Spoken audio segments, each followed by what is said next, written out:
প্রচণ্ড গরমে সুখবর যে ঝড় বৃষ্টি হতে পারে, বৃষ্টিপাত শুরু হতে পারে দক্ষিণবঙ্গের বিভিন্ন জেলাতে। কিন্তু সেগুলো খুব বেশি এলাকাতে হবে নাকি কিছু কিছু এলাকাতে হবে আমরা বলার চেষ্টা করব। তবে গরম থেকে এখনই বাঁচার উপায় নেই। আগামী 4-5 দিন এখনও গরম অস্বস্তিকর পরিবেশ ভালোই থাকবে।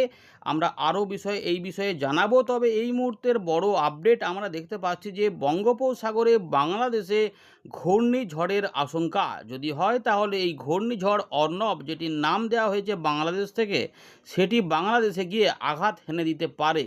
এইটা দেখা যাচ্ছে যে জুন মাসের প্রথম সপ্তাহে বঙ্গোপসাগরের পূর্ব মধ্যভাগে তৈরি হয়ে এই চট্টগ্রাম বিভাগে বা বরিশালের দিকে এটি যেতে পারে। এই বিষয়ে আমরা বলবো এই ভিডিওতে পরবর্তী ক্ষেত্রে মাঝে বা শেষে। কিন্তু এখন যে বিষয়টা রয়েছে সেটা হচ্ছে যে উত্তরবঙ্গ এবং উত্তর পূর্ব ভারত, যেখানে বৃষ্টিপাতের দাপট রয়েছে, কিন্তু উত্তর পূর্ব ভারতের দেখুন পাশে বাংলাদেশ, সেখানে যে বৃষ্টিপাতের ব্যাপার মেঘ দেখা যাচ্ছে, কিন্তু উত্তর পশ্চিম ভারত, মধ্য ভারত এবং আমাদের পূর্ব ভারত পুরোপুরি খাঁ খাঁ করছে, যেখানে প্রবল তাপপ্রবাহের রেড অ্যালার্ট জারি করে দেওয়া হয়েছে।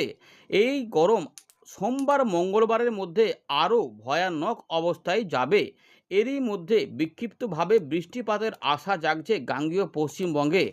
27 বা 28 তারিখে পরিবর্তন আসতে পারে, তার আগে পর্যন্ত গরম অস্বস্তিকর পরিবেশটা চলবে। অর্থাৎ আমাদের কিছুটা অপেক্ষা করতে হবে দক্ষিণবঙ্গে বৃষ্টিপাতের জন্য। তার আগে এখন উত্তরবঙ্গে দার্জিলিং, কালিম্পং, জলপাইগুড়ি, আলিপুরদুয়ার, কোচবিহার, কিছুটা উত্তর দিনাজপুর, দক্ষিণ দিনাজপুর, বাংলাদেশের রংপুর, রাজশাহী, ময়মনসিংহ, সিলেট এবং আসাম, মেঘালয়ে বৃষ্টিপাতের দাপট থাকবে, কিছুটা ত্রিপুরার দিকেও থাকবে। যদি দক্ষিণবঙ্গে বৃষ্টিপাত না হয় এই 3-4 দিন 5 দিন, তাহলে প্রচণ্ড সতর্ক আপনারা অবশ্যই থাকবেন। পর্যাপ্ত পরিমাণে জল খাবেন, কারণ আপনাদের শরীর খারাপ হয়ে যেতে পারে যদি সঠিকভাবে যত্ন না নেন। এবং রোদ থাকলে মোটেই দিনের বেলাতে বাইরে বেরোনো থেকে নিজেকে সংযত রাখবেন, না হলে কিন্তু অসুবিধা হবে। এবং গবাদি পশুদেরও জলের ব্যবস্থা করে রাখবেন যাতে তারাও সামাল দিতে পারে। আমরা এখানে ফেরত আসছি। আজকের আবহাওয়া পরিস্থিতি নিয়ে কী বলছে ভারতীয় মৌসুম ভবন একবার দেখে নিই। দেখুন বন্ধুরা, ভারতীয় মৌসুম ভবনের 23 তারিখ প্রকাশ করা গুরুত্বপূর্ণ আপডেট আমরা দেখতে পাচ্ছি। উত্তর পূর্ব ভারতের আসাম, মেঘালয়, মিজোরাম, মণিপুর, ত্রিপুরা এই জোনে কিছুটা ভারী বৃষ্টিপাত হতে পারে। তার মধ্যে অতি ভারী বৃষ্টিপাত আসাম, মেঘালয়ে 23 তারিখ থেকে 25 তারিখে হবে বলে জানিয়েছে আবহাওয়া দপ্তর। এর পাশাপাশি দক্ষিণ ভারতের কিছু অংশে বিক্ষিপ্তভাবে ঝড় বৃষ্টি, ভারী বৃষ্টিপাতও রয়েছে কেরালা, কর্ণাটকের আশেপাশে। এদিকে আমাদের পূর্ব ভারতে বড় পরিবর্তন রয়েছে। গাঙ্গেয় পশ্চিমবঙ্গ, বিহার, ঝাড়খণ্ডে 23 তারিখ থেকে 28 তারিখের মধ্যে বজ্রবিদ্যুৎ সহ বিক্ষিপ্ত ঝড় বৃষ্টি হতে পারে। গরম থাকবে, তারই মধ্যে এটা থাকবে। এই 28 তারিখ থেকে পরিবর্তনটা বাড়বে আমাদের দক্ষিণবঙ্গে। উড়িষ্যার দিকে 23 থেকে 26-এর মধ্যে কিছু বৃষ্টিপাত হবে। এদিকে ঝাড়খণ্ড এবং বিহারে 24 এবং 25 তারিখের মধ্যে নতুন করে কালবৈশাখী ঝড় হতে পারে। এগুলো হলে আমাদের বাংলায় তার প্রভাবে কিছুটা বৃষ্টিপাতের আশা রয়েছে। উত্তরবঙ্গ এবং সিকিম এই এলাকাতে এবং বিহারের দিকে ভারী বৃষ্টিপাত দেখা যাবে 23 তারিখ থেকে 26 তারিখের মধ্যে। তবে অতি ভারী বৃষ্টিপাত কিছুটা রয়েছে বর্তমানে উত্তরবঙ্গের দার্জিলিং এবং জলপাইগুড়ি, তার সঙ্গে কিছুটা কালিম্পংয়ের আশেপাশে বা দার্জিলিংয়ের দিকে। এই অঞ্চলে পাহাড়ি অঞ্চলে কিছু কিছু অংশে বিক্ষিপ্ত ভারী বৃষ্টিপাত হতে পারে। আসাম, মেঘালয়েও ভারী অতি ভারী বৃষ্টিপাতের সম্ভাবনা রয়েছে, যেটা জানিয়েছে, একটু জানলেন, সেইগুলো কিন্তু রয়েছে। এবারে হিট ওয়েভ কন্ডিশন বা তাপপ্রবাহ, এটা হচ্ছে এখন সবথেকে বড় চিন্তার বিষয় ভারতের জনগণের জন্য। কারণ উত্তর পশ্চিম ভারত, মধ্য ভারত, উত্তর ভারত, এখানে ভয়াবহ তাপপ্রবাহ কিন্তু ইতিমধ্যে বিরাজ করছে। মানুষের অবশ্যই অসুবিধা হচ্ছে। রেড অ্যালার্ট, কমলা সতর্কতা জারি থাকছে, এগুলো রয়েছে, এগুলো চলবে এখন মোটামুটি 26 তারিখ পর্যন্ত অবশ্যই চলবে। এদিকে আমরা দেখে নিই যে সর্বাধিক তাপমাত্রা কত হয়েছে। আমরা কিছুদিন আগে পর্যন্ত জানছিলাম যে প্রায় 48 ডিগ্রি ছাড়িয়ে গেছিলো। এখন দেখা যাচ্ছে যে এখানে রয়েছে বিদর্ভতে 47.2 ডিগ্রি সর্বাধিক তাপমাত্রা রেকর্ড হয়েছে ভারতে, এমনটা জানা যাচ্ছে। এবারে ওয়েদার সিস্টেমটা একটু বলে দিই। এই মুহূর্তে লেটেস্ট আপডেট যেটা রয়েছে, দক্ষিণ পশ্চিম মৌসুমি বায়ুর যে অগ্রগতি সেটা এখন থমকে আছে। যেটুকু কিছুটা এগিয়েছে, কিন্তু তারপর এখন থমকে আছে বঙ্গোপসাগরের বেশ কিছু অংশে। আগামী 2 থেকে 3 দিনের মধ্যে আরেকটু অগ্রগতি হবে, তারপরে আমাদের কেরালাতে বর্ষা প্রবেশ হতে পারে।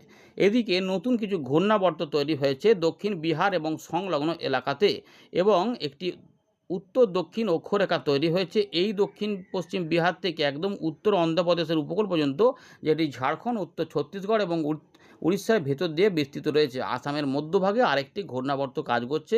দক্ষিণ পূর্ব বঙ্গোপসাগর আন্দামান যে দ্বীপপুঞ্জ রয়েছে তার কাছে একটি এলাকাতে ঘূর্ণাবর্ত কাজ করছে। এই সমস্ত ব্যাপারগুলি কিন্তু রয়েছে। এবারে আমরা যদি এই ছবিটাকে দেখাই যে দক্ষিণ পশ্চিম মৌসুমে কতটা অগ্রগতি হয়েছে, তো যারা যে বিগত আমরা কয়েকটি দিন ধরে দেখা যায় যারা প্রথম দেখছেন, দেখুন এই যে এতটা পর্যন্ত বর্ষা অগ্রিম এসে গেছিলো। এবারে 1 জুন আমাদের এখানে আসার কথা, তবে আবহাওয়া দপ্তর জানিয়েছিল যে আগে আসতে পারে, মানে 26 তারিখে প্লাস মাইনাস বলেছিল। এবারে দেখার সেটা কতটা আগে আসে নাকি ওই সময় আসবে। এবারে দেখুন পুরো আলোচনাটা যদি দেখেন তাহলে ভালো করে দেখুন, জম্মু ডিভিশনে কিছু বিক্ষিপ্ত বৃষ্টিপাত থাকলেও রাজস্থান, মধ্যপ্রদেশ, উত্তরপ্রদেশ, বিদর্ভ, এখানে রয়েছে ছত্তিশগড়, উড়িষ্যা, বিহার, ঝাড়খণ্ড তাপপ্রবাহ।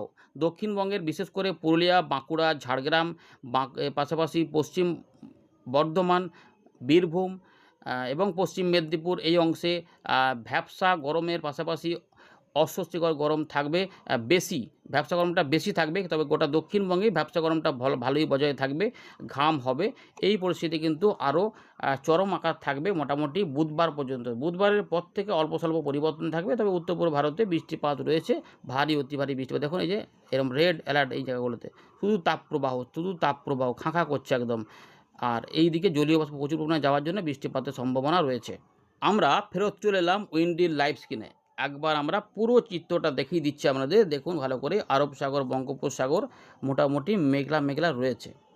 এই দিকটাতে দক্ষিণ পশ্চিম মৌসুমে অগ্রগতি হতে পারে। এবারে আমাদের যেটা বলছি যে যদি আরেকটু সময় নেওয়া যায় তাহলে জুন মাসের এই জায়গাতে এই সময়ে প্রথম সপ্তাহে একটি ঘূর্ণি তৈরি হতে পারে। এখনও সেটা কী হবে দেখতে হবে, কিন্তু একটু আগে আমরা দেখলাম যে শুরুর দিকে ঘূর্ণিঝড় হতে পারে।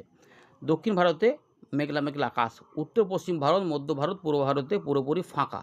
তবে সম্ভাবনা থাকছে এই জায়গাগুলোতে কোথাও কোথাও লোকাল মেঘ তৈরি হতে পারে, এবং যদি লোকাল মেঘ তৈরি হয় সেখানে ভারী মাত্রার মেঘ, কোনো কোনো অঞ্চলে অতিরিক্ত মেঘ তৈরি হয়ে সেখানে একদম বজ্রপাত, তীব্র বজ্রপাত সহ মেঘ ডেকে বৃষ্টিপাত বেশি নামিয়ে দিতে পারে। কিন্তু সেগুলো না ছড়ালে অন্যান্য দেখা যাবে যে হয়তো দেখলেন যে আমাদের ওই গ্রামটাতে হলো, কিন্তু আমাদের এই গ্রামটাতে কোনো বৃষ্টিপাত হলো না, এরকম তারতম্য হতে পারে। অর্থাৎ মেঘের আওয়াজ পাবেন, মেঘের বিদ্যুতের ডাক পাবেন, কিন্তু দেখলেন যে বৃষ্টিপাত যেন হলো না। আশা হচ্ছিল যে এই চলে আসবে, কিন্তু এলো না। এই রকমও কিন্তু থাকতে পারে। তবে কোথাও কোথাও মেঘ বাড়াকমা করতে পারে, কারণ প্রচুর জলীয় বাষ্প যাচ্ছে, উপস্থিত রয়েছে। তাই কোথাও কোথাও বিকেল থেকে রাতের মধ্যে কিছু বৃষ্টিপাত আশা করা যাচ্ছে। সেগুলো হলে ভালো, না হলে প্রচণ্ড ভ্যাপসা গরমে এখনও ভুগতে হবে। তবে সোমবার, মঙ্গলবার প্রচণ্ড গরম থাকবে, অস্বস্তি থাকবে, সেটা একটু মাথায় রাখবেন।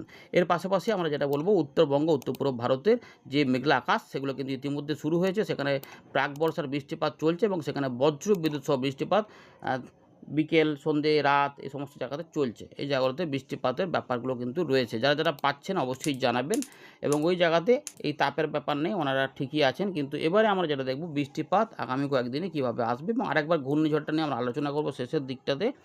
দেখুন ইতিমধ্যে আমরা দেখতে পাচ্ছি যে বজ্রশেল তৈরি হতে পারে, প্রচণ্ড উষ্ণ বায়ুপ্রবাহ রয়েছে, তাপপ্রবাহ রয়েছে। আর এখান থেকে দেখুন জলীয় হাওয়াগুলো যাচ্ছে বলে এই জায়গাতে আমাদের ভ্যাপসা গরমটা বেড়ে গেছে, ফলে গরম অস্বস্তিকর পরিবেশটা আমাদের এখানে রয়েছে। কিন্তু ঝাড়খণ্ড পর্যন্ত তাপপ্রবাহ থাকছে, বিহারের দক্ষিণ ভাগে তাপপ্রবাহ থাকছে, প্রচণ্ড গরম, এগুলো সব গরম হাওয়া, লু পরিস্থিতি। আর এগুলোতে জলীয় হাওয়া, এই জন্য আমাদের এখানে অসুবিধা হচ্ছে। কিন্তু এই যে বীরভূম, কিছুটা মুর্শিদাবাদ মেঘ উঠতে পারে, বা পশ্চিম বর্ধমান বা পুরুলিয়া এবং উড়িষ্যার কাছে মেঘ উঠতে পারে। যদি ওঠে তাহলে ঝাড়গ্রাম বা মেদিনীপুরে, যদি বাড়তে পারে তাহলে এই জায়গাগুলোতে হতে পারে। আর দেখা যাচ্ছে যে এইখানেও কিছু সেল তৈরি হতে পারে, যেগুলো বরিশাল, খুলনা, ঢাকা, চট্টগ্রাম, ত্রিপুরা, মিজোরামের দিকে হতে পারে। তবে সেগুলো সবই ওই যে বললাম, যেটা বলতে চাইছি যে লোকাল মেঘ তৈরি হলে হতে পারে। সম্ভাবনা থাকছে ভালো বজ্রবিদ্যুৎ সহ বৃষ্টিপাতের আশা রয়েছে। অর্থাৎ এই মুহূর্তে যেটা দেখতে পাচ্ছি, যখন এখানে তাপমাত্রা দেখাচ্ছি না, এটা আমরা বজ্রবিদ্যুৎ মোডে যাব। এখানে বজ্রবিদ্যুৎ অ্যাক্টিভিটি ভালো, এই মুহূর্তের আপডেটে দেখা যায় যে হতে পারে, চান্স কিন্তু ভালো রয়েছে যে বিকেলের পরে, বিকেলের দিক থেকে এখানে এই একটা বড় এলাকা ধরে মেদিনীপুর, ঝাড়গ্রাম সহ পুরুলিয়া, বাঁকুড়া বা পশ্চিম পূর্ব বর্ধমানের দিক থেকে একটা বজ্র সেল মুর্শিদাবাদ এদিকে রাজশাহীর উপর দিয়ে এদিকে চলে আসতে পারে। তবে সেটা কলকাতার দিকে ঢোকার মুখে কেটে যেতে পারে। একটা এই মুহূর্তে দেখাচ্ছে, মানে কলকাতাটা দিকে এসে ছেড়ে দেওয়ার চেষ্টা করছে। দেখুন এতটা যদি মেঘ বাড়ে তাহলে তো কলকাতা এগুলোতে কভার দেওয়ার কথা, কিন্তু ভালো করে দেখুন এই জায়গাতে আসার, দেখুন এতটা জোরে আসছে, শেষে ঠিক এই কলকাতায় ঢোকার মুখ থেকে দেখুন দুর্বল হয়ে যাচ্ছে। এইগুলো যদি হয় তাহলে কিন্তু কলকাতাবাসীদের জন্য অবশ্যই এটা একটু অসুবিধাজনক খবর থাকতে পারে। যাই হোক, এবারে অনেক সময় তো কলকাতা থেকে চলে যায়, সেগুলো নির্ভর করবে কেমন তৈরি হচ্ছে। এবারে এই জায়গাতে দেখাচ্ছে মানেই যে বৃষ্টিপাত হয়ে যাবে সেটা কিন্তু বলছে না, কিন্তু সম্ভাবনা থাকছে এরকম হঠাৎ করে মেঘ বেড়ে যেতে পারে। যেটা বলতে চাই, যেটা হঠাৎ করে মেঘ কিন্তু বেড়ে যায়, সেখানে প্রচুর বৃষ্টিপাত দিয়ে যেতে পারে। এই মুহূর্তে সেটা খবর এখানে পাওয়া যাচ্ছে বীরভূম, মুর্শিদাবাদ, পূর্ব পশ্চিম বর্ধমান, পুরুলিয়া, বাঁকুড়া, কিছুটা ঝাড়গ্রাম, মেদিনীপুরের দিক থেকে হয়ে এটা উত্তর চব্বিশ পরগনার দিকে যেতে পারে এবং বাংলাদেশের দেখা যাচ্ছে যে আমাদের মালদার দিক থেকে ধরে রাজশাহী, ঢাকা এবং তার সঙ্গে খুলনা, এইটা এই মুহূর্তে কিন্তু দেখা যাচ্ছে এবং আগের দিকে বরিশাল, চট্টগ্রামের দিকেও কিছু বৃষ্টিপাত হালকা মাঝারি হতে পারে। এইগুলো দেখা যাচ্ছে এবং রাতের দিক থেকে আবার উত্তরবঙ্গে এই যে লাইনটা রয়েছে, উত্তরবঙ্গের আলিপুরদুয়ার, কোচবিহার, জলপাইগুড়ি এবং আসাম, মেঘালয়ের দিকে এবং সিলেট, এই জায়গাগুলোতে প্রচুর বৃষ্টিপাত হতে পারে। কোথাও কোথাও অস্থায়ী জলবদ্ধতা বা অস্থায়ী বন্যা পরিস্থিতি, এই জায়গাতে নদীর জলস্তর বেড়ে পরিস্থিতি হতে পারে। জানাবেন আপনাদের এলাকায় এরকম কিছু হচ্ছে কি না, যারা বাংলাদেশের সিলেট থেকে দেখছেন, বিভাগ থেকে বা অন্য জায়গাতেও যদি থাকে, খবর থাকলে বললেন অবশ্যই। মাঠঘাটে জল জমছে কিনা, এইগুলোতে কিন্তু বৃষ্টিপাতের সম্ভাবনা রয়েছে। বৃষ্টিপাত মাঝে মাঝে চলছে, এগুলো চলবে, এইভাবে চলবে। দেখুন বৃষ্টিপাত কিন্তু রয়েছে 26 তারিখ, 27 তারিখ পর্যন্ত। এই 27 তারিখের পর থেকে একটা পরিবর্তন সম্ভাবনা রয়েছে, যে এই জায়গাতে এই জলো হাওয়াগুলো আমাদের এখানে যেতে পারে। যদি এখানে ঘূর্ণাবর্ত তৈরি, তাহলে এই জায়গাতে যেটা গরম লু পরিস্থিতি আসছিল, সেখানে একটা পরিবর্তন হলে আমরা 27 তারিখের দিক থেকে ওর উত্তর ভাগে, তারপরে 28 তারিখ থেকে মূলত একটা পরিবর্তন হতে পারে এই জায়গাতে, যেটা কয়েকদিন থেকেই বলে আসছি যে 28, 29, 30-এর মধ্যে এরকম করে কিছু বৃষ্টিপাত আসতে পারে। যদি আসে তাহলে খুব ভালো, এই রকম পরিস্থিতি। যাই হোক, এইটা মোটামুটি বোঝা যাচ্ছে।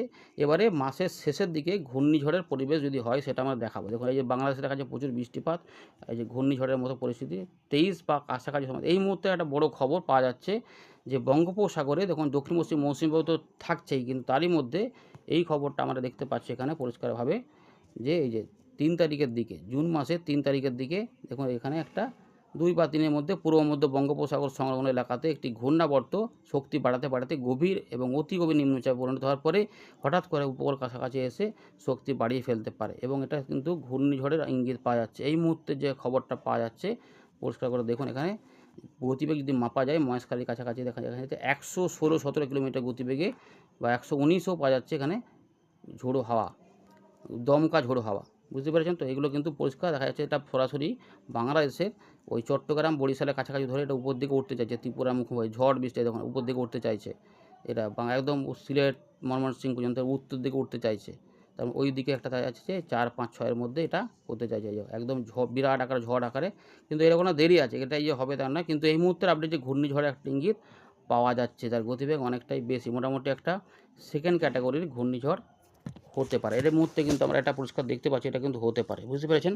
তো এটা যদি বায়ু মোডে ফেলে দেখাই, শুধুমাত্র বায়ু মোডে, তাহলে দেখুন এখানে কিন্তু গতিবেগ আমরা পরিষ্কার দেখতে পাচ্ছি, যেখানে এই যে 71-72 কিলোমিটারের গতিবেগ পাওয়া যায়। তার আগে নিচের দিকেও যদি একটু দেখা যায়, দেখুন ভালো করে, এই যে এই জায়গাগুলোতে কিন্তু রয়েছে, মানে গতিবেগ কিন্তু রয়েছে এই জায়গাতে পরিষ্কার দেখা যায়। ঘূর্ণিঝড়ে যেমন দেখতে হয় ঠিক সেরকম লাগছে, 81-80 কিলোমিটার পর্যন্ত পাওয়া যাচ্ছে।